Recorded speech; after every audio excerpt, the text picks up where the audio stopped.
Hai semuanya, kembali bersama saya, Doni Nancy Adventure. Sama seperti episode sebelumnya, saya ingin mengajak teman-teman semuanya untuk bincang-bincang dengan sosok atau tokoh yang sangat menekuni dunia traveling ataupun dunia adventure.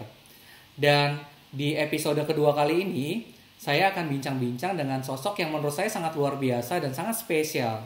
Kenapa? Karena sosok ini adalah sosok yang benar-benar menekuni kegiatan alam bebas.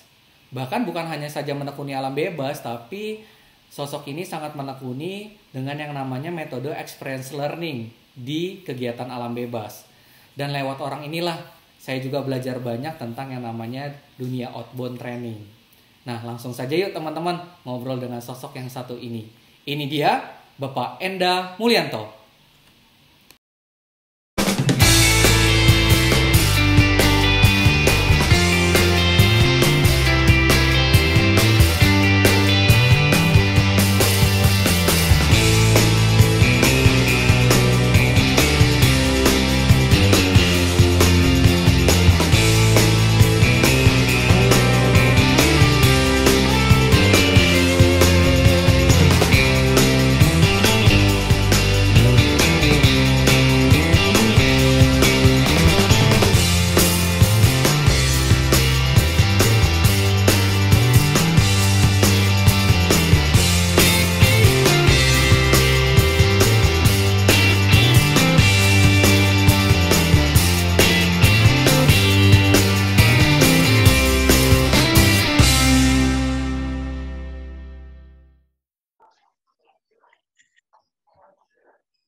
Oke, Yuk, oke, selamat siang Pak Mul. selamat siang Don. Apa kabar nih Pak? Baik, gimana Wah, Doni? Sehat selalu ya? saya sehat selalu Pak. Terima kasih ya Pak sudah mau bincang-bincang di channel saya nih Pak. Ya, mudah-mudahan bisa bermanfaat buat orang banyak loh. Yes, betul. Semoga bisa jadi berkat buat orang lain ya Pak. Iya, betul. Saya Oke. setuju. Lagi sibuk apa nih Pak selama masa COVID nih Pak? Sibuk, semedi, Semedi. menenangkan. Sambil lihat-lihat alam bisa jadi apa, begitu. Oh, Ya, oke. kan, kalau COVID kan kita nggak bisa ngapa-ngapain. Ya sudahlah, kita ikuti saja apa yang terjadi, begitu. Siapa? Gitu ya. Tapi masih ada kaitannya sama alam nih ya Pak kegiatannya nih ya Pak. Kegiatan semua online. Kemudian ya saya lebih banyak berkebun, Bus, begitu. lagi nanam apa nih Jadi Pak? nanam apa? Nanam jambu. Oke. Jambunya udah berbuah tuh. Jambunya udah berbuah. Mana ya? Tuh. Oh, Kelihatan nggak? oke. Nggak kelihatan. Terus pohon alpukat. Kemudian ada albio. Albio itu sawo Australia. Itu baru datang. Oh, Mau coba-coba. oke, siap, mantap Pak. Oke Pak, Gitu. kan Ya, ya, apa ya. namanya? Selama saya kenal Bapak nih kan waktu saya dulu masih kuliah sebelum kerja, Ya. Bapak banyak berkecimpung dalam dunia kegiatan alam bebas juga kan ya Pak. Nah terus suka dan selain itu juga suka berpetualang, kemudian juga ya dan sebagainya lah, pokoknya berkaitan dengan alam. Nah kalau menurut Bapak sendiri sih Pak, sejauh ini petualangan menurut Bapak tuh apa sih Pak? Atau adventure itu apa sih Pak? Kalau kata siapa ya? Saya lupa deh. Pendaki Gunung Inggris kan petualangan tuh digambarkan dengan pendakian gunung. Jadi kalau ditanya, kenapa naik gunung? Kalau nggak salah Mallory ya, Mallory. Kenapa Mallory naik gunung gitu? Mallory menyebut dengan gampang banget, simple, yaitu because it is there. Ya karena gunungnya ada di situ. Jadi didaki begitu. Terus mulai ada apa ya? Pengetahuan, teori tentang adventure education seperti itu. Jadi apa ya, pembelajaran berbasis petualangan. Nah, di situ baru saya belajar banyak dan akhirnya menurut saya petualangan itu ada 3 unsur. Jadi yang pertama adalah ketidakpastian. Oke. Yang kedua, challenge atau tantangan. Dan ketiga, resiko. Menurut saya sih ada 3 unsur itu, maka kita sebut sebagai petualangan. Gitu. Jadi ada, sekali lagi ya, ada ketidakpastian, Don, ada tantangan, ada resiko. Itulah petualangan. Gitu. Oke, berarti kalau misalnya di dalam perjalanan kita ada unsur itu 3 itu ya Pak, berarti udah termasuk petualangan ya Pak ya? Atau Betul. adventure ya? Oke. Iya. Walaupun nggak harus naik gunung ya, nggak harus caving gitu. Tapi kalau sudah ada cakupan 3 itu petualangan tuh, Don. Oke, Gitu. siap. Kalau begitu Pak, sebenarnya kalau orang itu berpetualang, kalau dari kacamatanya Bapak sendiri sebenarnya untuk apa ya Pak ya? Kira-kira? Nah, macam-macam nih ya. Ada, kalau menurut saya amatin berdasarkan sejarahnya ya. Ya, oke Pak. Dulu banget, orang kan naik gunung atau berpetualangan untuk mengalahkan alam itu sendiri kan. Makanya dia menaklukkan gunung gitu ya. Istilahnya begitu. Kemudian setelah itu ada Susan Polis, kalau nggak salah namanya. Itu kan kemudian dia datang ke alam itu untuk apa? Menyatukan diri dengan alam. Jadi dia seperti semacam ada visioning, kemudian ada meditasinya, begitu ya. Dan dari situ dia mengambil unsur-unsur alam. Kemudian mulai lagi ke sini wisata alam. Wisata alam, dan kemudian yang sekarang lebih ramai adalah olahraga alam. Olahraga ya kan? alam. Iya, jadi seperti misalnya trail running, kemudian wall climbing, kemudian ada orienteering, ya kan? Itu kan sifatnya olahraga. Gitu. Padahal dulu-dulu kalau ditanya naik gunung buat apa? Susah jawabnya. Iya, benar. Kalau sekarang ada macam-macam. Mau lihat tujuannya mau ngapain sih? Anda pergi ke alam, Anda mau olahraga bisa. Ya, Anda mau berwisata bisa. Anda mau berpetualang bisa. Tapi harus kita pilah-pilah nih, mau yang mana begitu. Saya cenderung ke alam untuk mempertebal rasa cinta saya sama alam. Sehingga saya bisa mengetahui siapa diri saya. Begitu. Oke, baik. Menariknya berarti kalau Bapak untuk lebih mengenal diri sendiri ya Pak ya? Betul. Kan kalau ke alam gini ya, katanya gini, ada pepatah yang mengatakan, kalau Anda mau tahu karakter Anda, jangan ketika Anda duduk di sofa yang comfort, yang nyaman. Tapi Anda harus pergi dan bertemu dengan kondisi penuh tantangan dan krisis gitu. Nanti ketahuan karakternya seperti apa. Maka saya coba gitu. Kalau naik gunung lah yang mudah-mudahan saya belum pernah naik gitu ya. Kemudian kalau sekarang kayaking, saya main fisik kayak gitu. Mendayung rasanya deg-degan kalau sendirian di tengah laut ya. Yang ombaknya barangkali 2,5 meter gitu. Nah disitulah tahu saya siapa gitu. Nggak usah bohong. Di sana nggak bisa bohong tuh, Don. Iya betul Pak, betul banget. Iya. Jadi kalau nyali Anda ciut ya ciut aja, nggak usah belagu gitu. Betul. Gitu. Apalagi kalau misalnya dalam keadaan survive ya Pak ya. Nah itu benar-benar banget ya. Oke. Ya. Jadi kan beberapa kali saya menghadapi hal itu kan. Gitu, ketika sudah sampai di batas titik menakutkannya itu kan lama-lama kita udah nggak bisa marah lagi loh. Pertama kan kita kesel, kenapa gua nyasar gitu kan. Begitu. Tapi ketika lama-lama nyesel ya, ngapain marah-marah? Duduk diam. Gitu. Kan ada stop gitu, ada STOP ya, stop thinking apalagi gitu. Singkatannya tuh O dan P-nya apa ya, ikutin aja. Jadi jangan marah, kita rasain alamnya, nanti dia kasih petunjuk sendiri kok. Begitu. Oke. Ya itu. Saya menarik nih kalau misalnya tadi Bapak cerita kalau pernah mungkin dalam keadaan yang mungkin survive. Boleh gak Pak cerita waktu itu Bapak survive-nya lagi gimana, ada di mana gitu Pak? Atau mungkin mana, boleh gak tuh Pak? Soalnya saya juga pernah nih Pak, waktu itu Iya. saya diving nih Pak. Ini agak cukup menyeramkan sih Pak. Ketika diving ternyata BCD saya itu mungkin ketekan ya Pak ya. Jadinya Ah, ah. BCD saya tuh naik ke atas Pak, ke permukaan, dan saya ketinggalan sama rombongan Pak. Wah, Ngeri wah, banget. terus iyalah, apalagi diving. Iya, dan kebetulan waktu itu saya lagi ambil sertifikat itu kan Pak, divingnya kan. Nah, Iya, iya, iya, iya. tiba-tiba saya muncul di permukaan dan saya itu banget tuh Pak, kayak takut banget.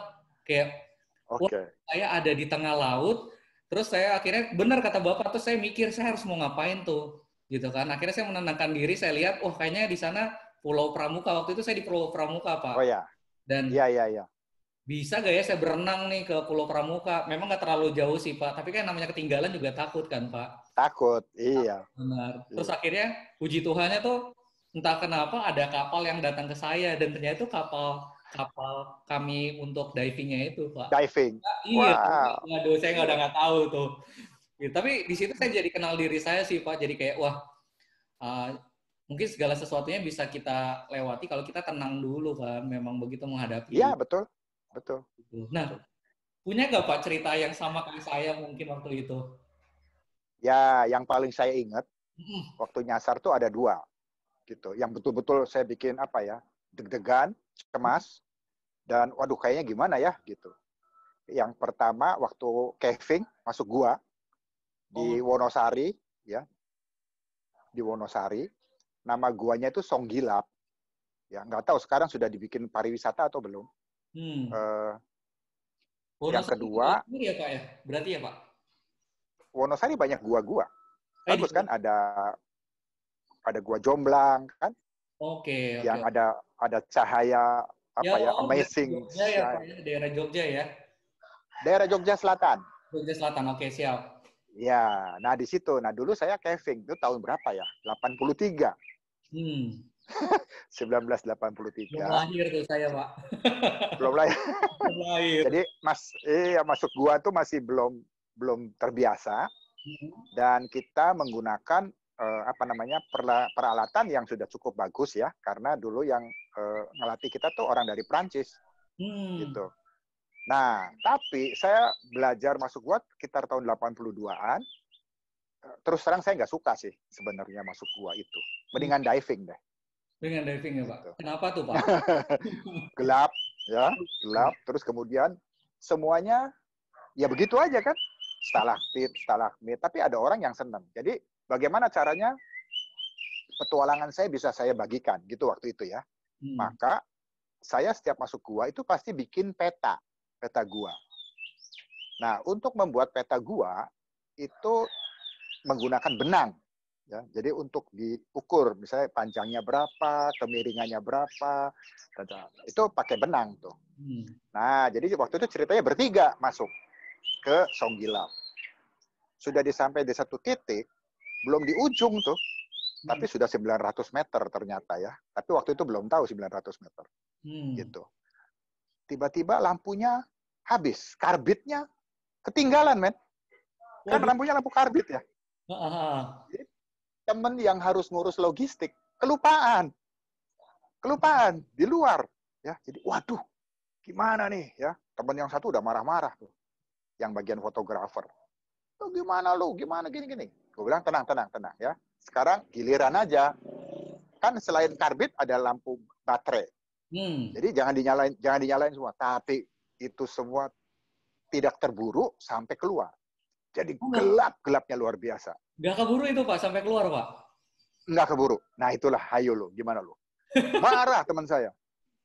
Iya kan? Bertiga tuh di dalam. Waduh, ini bisa mati nih bertiga nih. Gimana matinya ya nanti ya gitu kan? Ini terus bentuk gua kan lorong-lorong begitu. Hmm. Gimana caranya? Gitu. Marah. Nah, akhirnya sadar bahwa ngapain marah gitu. Saya mikir gimana keluar. Wah, untung ada benang kan Hmm. yang saya pakai buat Betul. mengukur kan. Setiap ukur Betul. saya putus. Ukur lagi saya putus lagi. Jadi saya bilang, oke, semua tenang, saya lepas sarung tangan saya cari benangnya Hmm. gitu. Ya, udah pokoknya sekarang jangan ada yang jalan di depan saya. Semua ikut di belakang saya. Hmm. Jadi bisa dibayangin tuh, Don ya, Iya Pak. pegang Gelap. pegang benang di Hmm. kegelapan, nggak boleh ketarik benangnya. Betul. Tapi kita harus ikutin benangnya. Iya. Terus jalan. Sampai untung ya, ternyata itu sore, masih sore. Jadi kita bisa lihat cahaya. Bisa lihat cahaya. Di pintu gua, walaupun masih jauh, tapi saya bisa lihat cahaya. Gitu. Ya, waduh, itu saya bersyukur sama Tuhan ya. Jadi bisa buat bercandaan sekarang. Kalau kemarin hatinya ciut semua ya. Ya kan? Kalau sekarang bisa bercandaan begini, Don. Ya. Ketika nyasar, saya bisa bilang, berdoa nih, Don.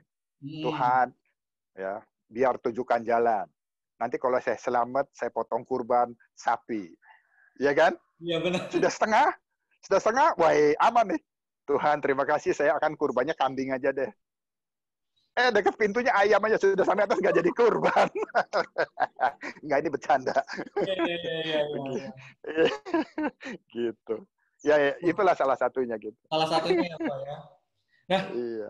Kalau misalnya nih Pak, seru banget nih. Kalau misalnya petualang yang paling menarik nih Pak, kira-kira kemana tuh Pak selama jalan-jalan ke penjuru Indonesia nih? Yang paling keren lah, paling membanggakan gitu Pak. Kalau misalnya nih Pak ya. Paling keren paling. Ya, kalau misalnya saya tanya nih sama, siapa sih Bapak kenal Bruri ya Pak ya? Bruri Mahitala juga. Bruri. Iya. Betul kan? Nah, kalau misalnya saya ngobrol sama dia, bro, kalau misalnya perjalanannya paling mengesankan apa? Ya pasti Seven Summit gitu kan. Terus dari itu misalnya kemana? Ya pasti ke Everest gitu kan. Iya. Kalau Bapak gimana Pak? Ada gak Pak yang wow yang membuat Bapak jadi? Ya wow, dari semuanya kan Trikora ya. Puncak Trikora di Papua. Yes. Karena ini kan puncak tertinggi nomor 2 di Indonesia. Betul. Dan yang paling mengenang ya dan membanggakan adalah saya manjat. Jadi sampai di puncaknya itu memanjat ya, panjat dinding. Oh bukan gitu. Iya, bukan mountain walking gitu. Tapi saya pasang tali ke atas ya. Manjat lagi, nanti perbekalannya dikirim dari bawah, dikerek pakai katrol ke atas. Terus dan itu 21 hari tuh. Oh, 21 di dinding. Iya, 21 hari tuh menggantung-gantung aja di dinding gitu. Ya. Jadi kita gayanya nih. Nah, ini namanya nyali lagi ya. Gayanya kan kita bakal tidur pakai hemok tuh. Yes. Di dinding. Dinding ya, Pak. Pakai hemok. Dingin gitu. Tapi mendingan cari ceruk daripada tidur di hemok gitu. Maka saya selalu cari ceruk kalau mau istirahat gitu kan. Oh iya. Nah, di ceruk tuh rasanya kita nginjak bumi walaupun di tepi kan. Iya sih. Gitu. Kan daripada gantung-gantung ya. Berasa tidur kan kalau di ceruk kan ya, Pak. Lebih aman. Lebih aman. Ya, waktu itu ya jadi waktu itu ketinggian kan sekitar 4.000 berapa? Ke puncaknya 4.750 dari permukaan laut, tapi tinggi dindingnya mungkin sekitaran 900 meter lah. Ya, tinggi dindingnya gitu. Jadi kita manjatnya di situ. Ya, cuaca ya yang membuat terhambat sampai 21 hari itu cuaca. Kalau sudah hujan, badai, kadang-kadang naik cuma 3 meter, istirahatnya 2 hari. Seperti itu. Tahun berapa itu ya, Pak ya? Tahun 83. 83 ya. Desember lah, November apa Desember gitu. Saya tuh lupa. Desember kayaknya. Karena saya masih ingat nyampe di puncak tuh mau Natal. Ya sekitar tanggal 21 apa 22 Desember 1983. Oke. Itu yang paling tidak dilupakan ya, Pak ya? Tidak terlupakan. Karena itu operasi yang besar ya. Di dinding itu tidak cuma sekedar manjat, tetapi kita juga mengkoleksi vegetasi di tebing-tebing Papua gitu. Dan kita serahkan kepada Herbarium Bogor. Ya. Sampel-sampel tumbuhan di ketinggian itu. Terus contoh-contoh batu, di sana batuannya apa, dan lain sebagainya. Gitu. Jadi ya kita susah ya, manjat aja udah susah, ini harus cari lumut, cari tumbuhan kecil-kecil gitu, batu seperti itu. Nah, ya itulah yang membanggakan. Oke, siap. Nah, Pak, kalau misalnya tadi kan saya sudah tanya jalan-jalannya yang paling berkesan, kemudian pas survive bagaimana.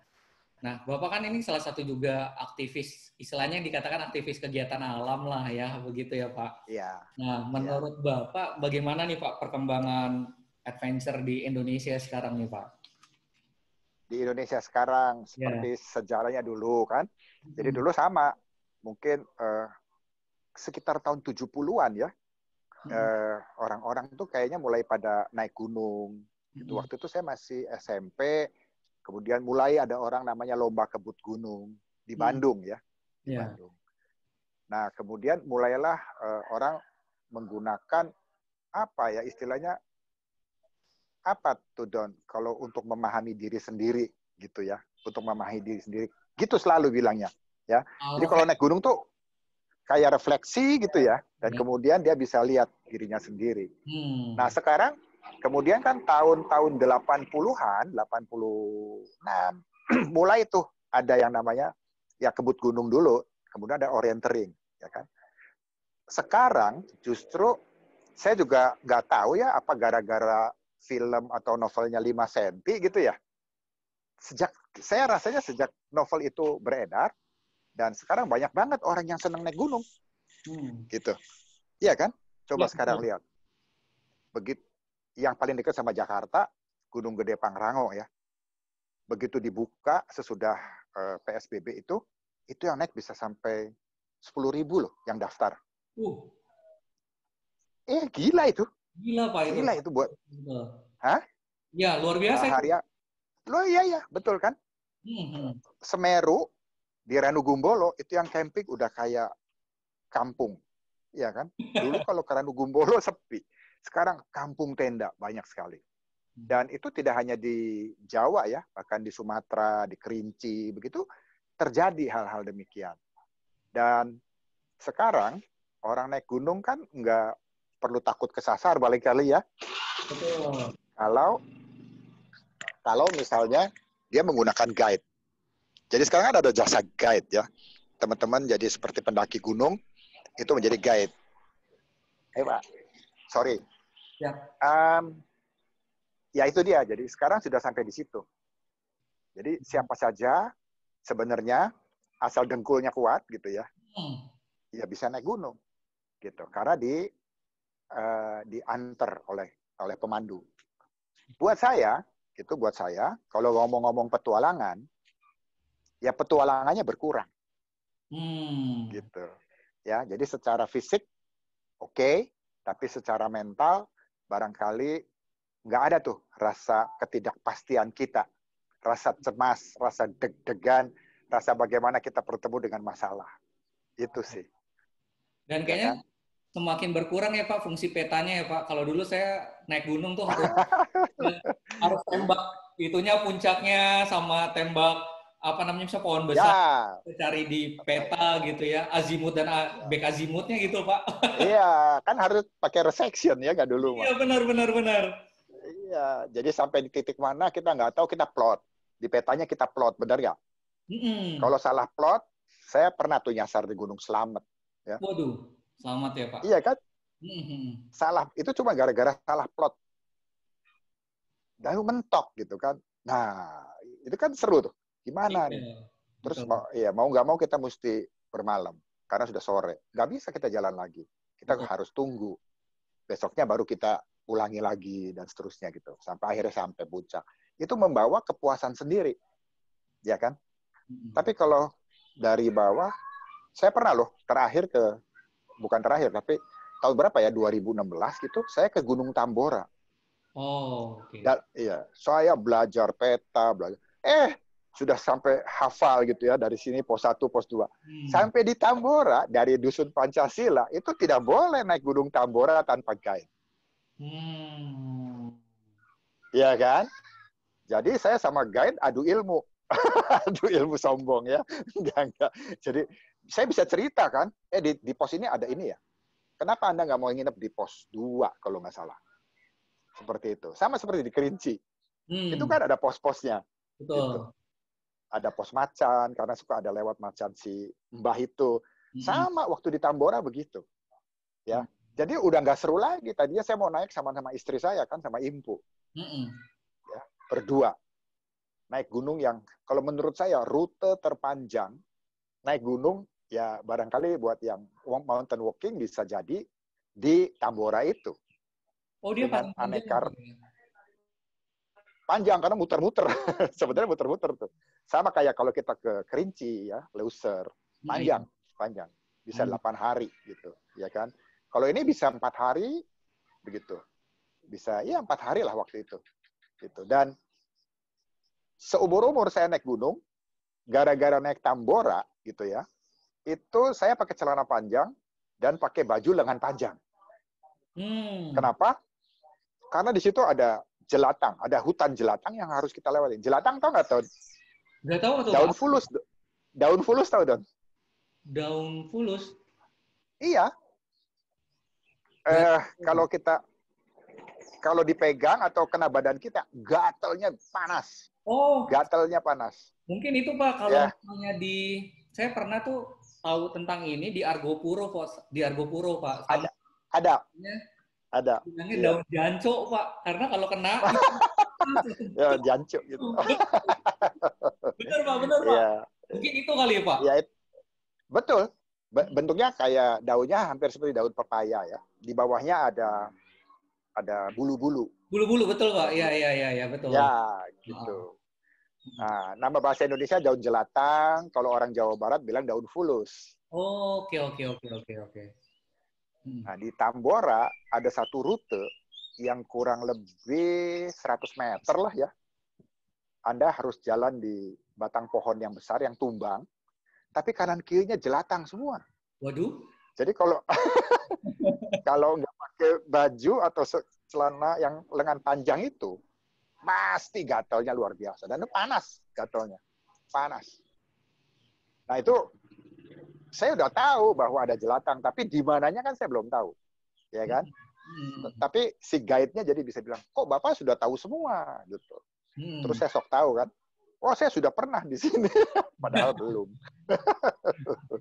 Ya gitu. Dan naik, bayangin ya, waktu itu saya nggak punya duitnya. Jadi guide itu kalau nggak salah 300.000 sehari. Porter harus dikasih porter, nggak boleh guide sendirian. Porternya kalau nggak salah 250.000. Jadi waktu itu saya bayar sehari 500.000, akhirnya dapat diskon. Ya, tapi naiknya kan 5 hari ya bolak-balik. Yes, betul. 2,5 juta, men. Cuman buat dia. Iya, Pak.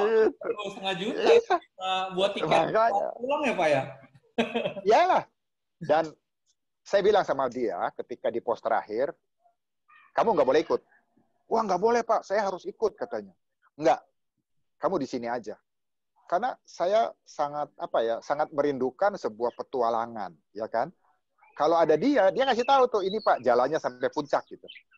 Jadi ketika saya mau di hutan terakhir, mau tembus ke yang rumput-rumput dan pasir yang ada kawah besarnya itu, saya nggak mau diantar. Mau ke nah, itu saya pakai kopi. Ya? Iya, di sampingnya, ya kan? Sampingnya, betul. Jadi baru kita lewat, terus baru naik ke atas, begitu. Wah, itu menyenangkan loh kalau kayak gitu tuh. Ya, nggak apa-apa deh, setengah-setengah ya, di bawah diantar orang, setengah buat naik. Ya itulah, kalau dibilang sekarang petualangan sekarang seperti apa, ya tujuannya beda-beda nih, Don. Ya, ada orang yang berpetualang itu sekedar olahraga naik gunung, ada orang yang katanya berpetualang, jadi nggak berpetualang ya. Yes. Karena sampai atas sudah siap-siap loh, bawa spidol, bawa kertas ya, sampai di atas ditulis, sayang, aku sudah di puncak. Ya, di foto kan, selfie, posting, asik. Lu gitu nggak, Don? Ya, betul. Lu gitu nggak, Don? Saya kalau sekarang nggak sih, Pak. Kalau saya sekarang nggak. Dulu karena memang perjalanan masih sangat terbatas ya, Pak, informasinya. Jadi masih ada kesasar Pak. Ribut-ribut. Iya. Gitu, ya. Ya sekarang sih hampir semua gunung-gunung yang terkenal pasti ada guide. Yes. Pasti ada guide. Gitu. Gitu ya, mau apa lagi ya, kita ikutin aturan deh. Gitu. Karena sudah arahnya ke wisata juga ya, Pak ya. Begitu, jadi ya. Betul. Jadi sekarang sudah seperti itu, dan Ya gunung-gunung yang nggak ada guide-nya mungkin kita harus pakai izin-izin khusus, begitu. Jadi saya kayak mau naik gunung gede, sekarang nggak harus bawa beras ya kayak dulu ya, nggak usah bawa mie instan, nggak usah. Sampai di atas ada mie instan, mie rebus ya, mau pakai telur apa enggak Pak? Harganya 15.000 aja. Iya betul. Gitu loh. Iya, kopi 5.000, sama kayak di Senayan.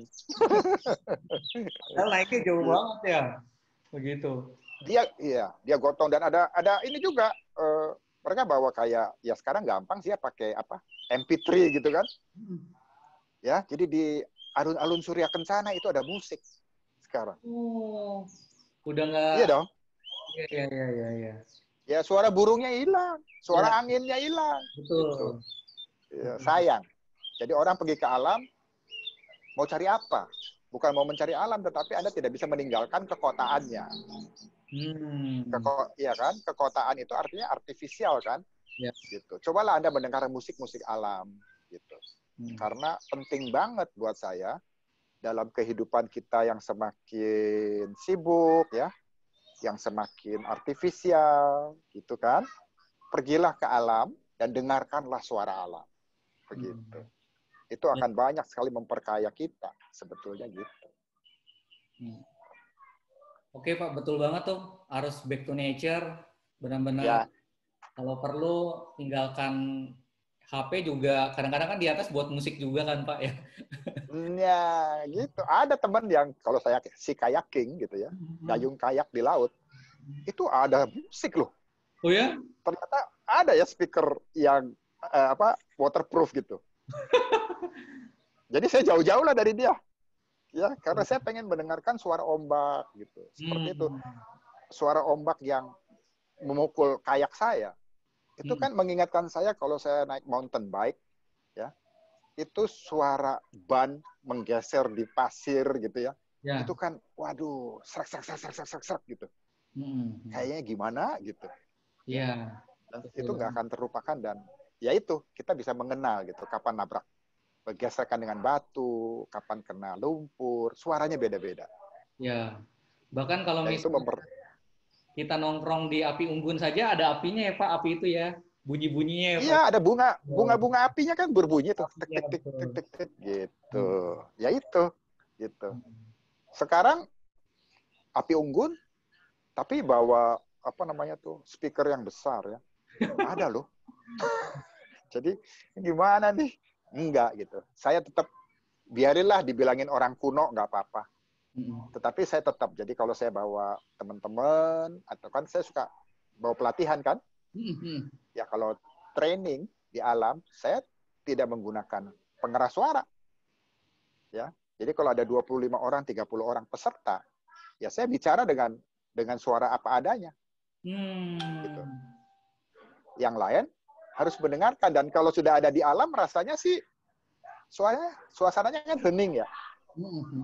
Nah, dengan keheningan itulah sebetulnya tanpa pengeras suara pun bisa masuk gitu, bisa didengar, bisa diskusi dan lain sebagainya.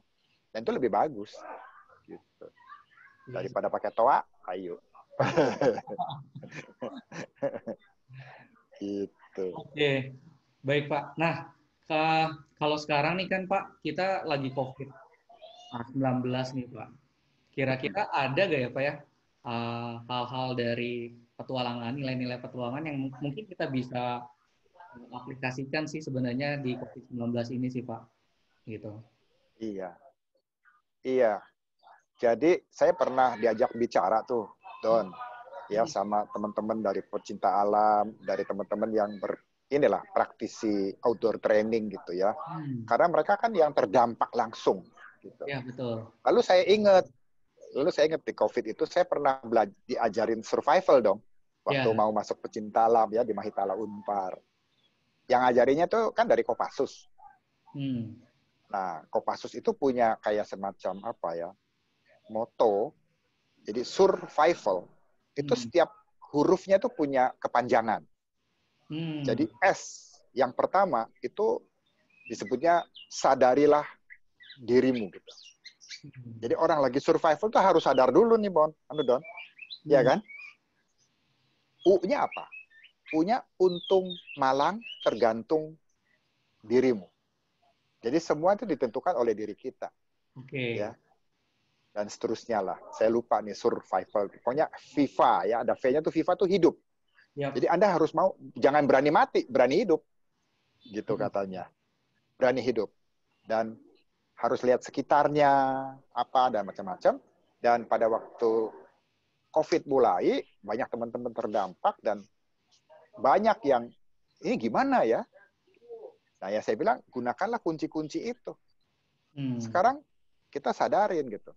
Ya, kalau kita biasanya, gaya hidup kita, misalnya harus semua orang bisa diatur, sekarang nggak bisa diatur. Ya kan? Bagaimana? Nah, yang paling gampang tuh ada buku, ada videonya juga, sekarang ada YouTube. Dulu bukunya namanya Who Moved My Cheese. Apa Pak? Sorry Pak.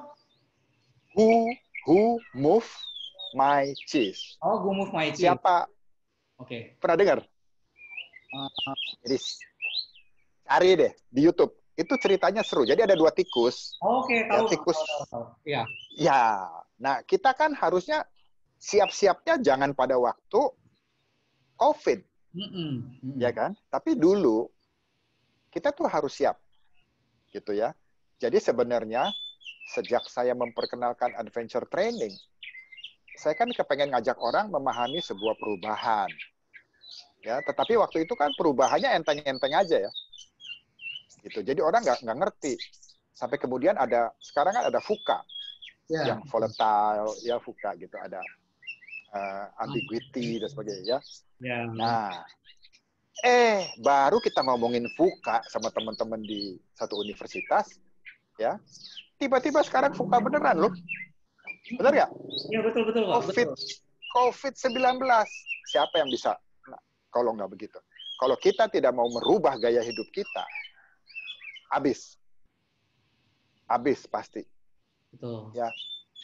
Jadi ya, kalau saya belajar dari Who Moved My Cheese dulu, ya ada sih. Kalau bisnis tuh jangan dapat dari satu kantong. Benar ya? Betul, Pak. Harus jadi masuk dari kantong yang ini, keluar dari kantong yang itu, dan seterusnya gitu. Nah, itu dulu saya terapkan gara-gara buku Who Moved My Cheese. Gitu. Nah, sekarang masuk lagi VUCA. Jadi Doni tadi malam, benar tuh Don, yang bilang bahwa, wah Don, lu main YouTube sekarang. Kan sekarang zamannya agile. Iya, agile, betul. Oh iya benar. Sekarang kita mesti adaptasinya mesti kuat sekali dengan situasi yang terjadi. Gitu loh. Apa yang kita bisa lakukan? Kita harus tahu kan kekuatan diri kita apa, kelemahannya apa, gitu kan. Intinya kalau di dalam diri kita yang internal kan SWOT ya. Kalau yang eksternal kan kita mulai dengan misalnya kondisi politik, kondisi ekonomi, sosial, teknologi, banyak banget tuh. Ya itu yang harus kita lihat gitu. Mana yang kita bisa adopt, mana yang bisa kita terapkan, kita ambil untuk bukan melawan ya. Mau nggak mau hidup bersama COVID, Pak. Menyesuaikan dengan situasi yang sekarang ya, Pak ya. Benar. Iya kan? Kita nggak bisa apa-apa kok. Sekarang Anda tahu nggak kapan COVID berakhir? Ya, hari ini saya baru dapat gambar bahwa di Thailand COVID sudah berakhir. Tahu benar, tahu enggak? Iya kan? Iya. Bapak Menteri BUMN Erick Thohir bilang, ya penelitiannya sudah berhasil. Mudah-mudahan Desember bisa diproduksi, Januari sudah vaksin bisa jalankan, bisa hidup dengan lagi ya, Pak. agak sedikit aman, ya, ya kan? Betul. Tapi recovery-nya berapa lama nih? Yang mesti kita lihat kan begitu. Betul. Nah itu semuanya sebenarnya ada di petualangan, kan ketidakpastian, challenge-nya kita mesti merubah sikap kita, gitu, supaya kita mengeliminir ya resiko ya, resikonya jangan terlalu besar jadinya gitu. Mau nggak mau, menurut saya begitu, Dok. Betul sekali Pak. Mau tidak mau harus memang kita jalanin ya Pak ya, ketidakpastian ini. Ya. Betul banget. Petualangan. Petualangan. Jadi saya kalau misalnya saya malah putus asa, ya saya malu sendiri sama diri saya. Ya kan? Wah, katanya petualang, mencari ketidakpastian. Dapat ini mampus. Gitu. Oke, Pak. Sekali lagi thank you banget nih Pak sudah ngobrol-ngobrol banyak gitu Pak. Ya. Tentang Sip. apa namanya ketidakpastian, adventure itu sendiri, resiko. Nah, sebagai penutup Pak, boleh gak Pak? Saya ada 10 pertanyaan cepat, nanti Bapak tinggal itu aja, jawab gitu ya Pak? Ya, tidak. Jawab misalnya Indonesia atau Malaysia, nanti Bapak tinggal pilih. Oh, ya. Ini seru nih kayaknya nih. Udah saya pikirkan 2 minggu yang lalu Pak, buat Bapak nih. Mantap, terima kasih. Ya, siap ya Pak ya? Dijawab singkat ya, aja. Siap. Ya.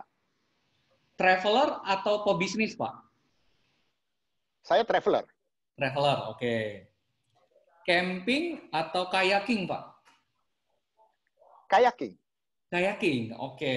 Kayaking. Nah, kalau ini boleh tahu nggak, Pak? Kenapa lebih memilih kayaking nih, Pak? Camping kan diam aja, ya kan? Kalau kayaking kan bisa camping. Oh, oke. Ya. Camping di kayak. Iya, camping di. Bisa ya Pak camping di kayak? Bisa dibalikin aja. Oh, dibalikin. Iya kan. Bisa pasang fly seat dan lain sebagainya. Oke. Oke, betul. Oke, selanjutnya apa ya? Ya. Istri atau anak, Pak?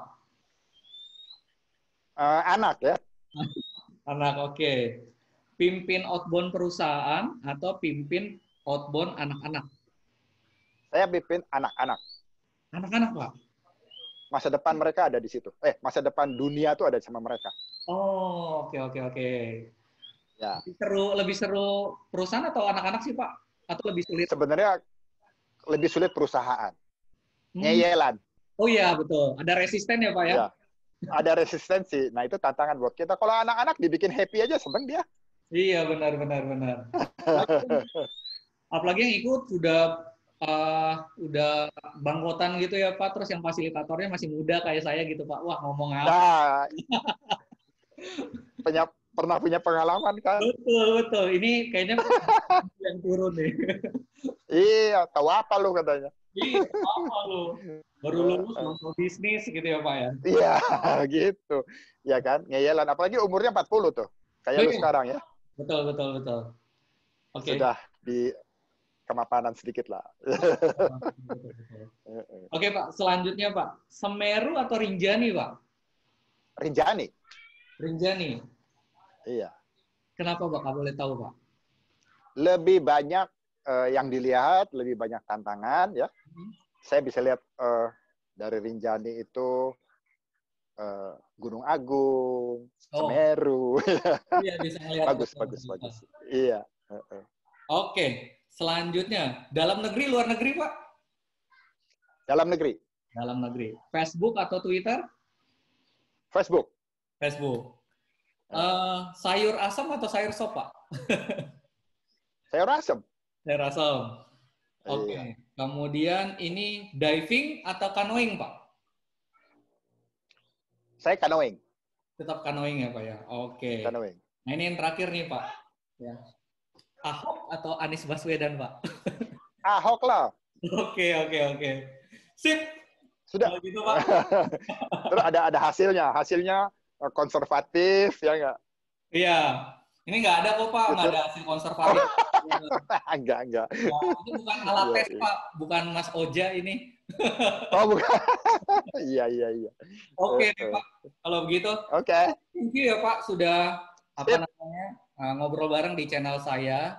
Nanti mau minta share juga ya Pak di YouTube ya Pak ya. Mau minta apa? Oh iya, boleh. Thank you loh Don. Salam buat Ibu. Salam. Siap. Salam juga buat keluarga ya Don. Ya sama-sama. Saya belum kenal sama istri Doni soalnya. Oh iya, benar Pak. Nanti kalau saya ke Jakarta ya, Pak? Enggak, saya ke Bali aja. Siap. Oke, kalau gitu. Ya. Oke Pak, thank you Pak. Yep. Yuk, sukses ya. Thank you. Yuk, bye. Bye. Bye. Ya. Di episode selanjutnya, saya akan bincang-bincang dengan seorang wanita yang menekuni dunia trail running. Nah, bagaimana keseruan kami? Yuk, ikuti terus channel kami, Doni Nancy.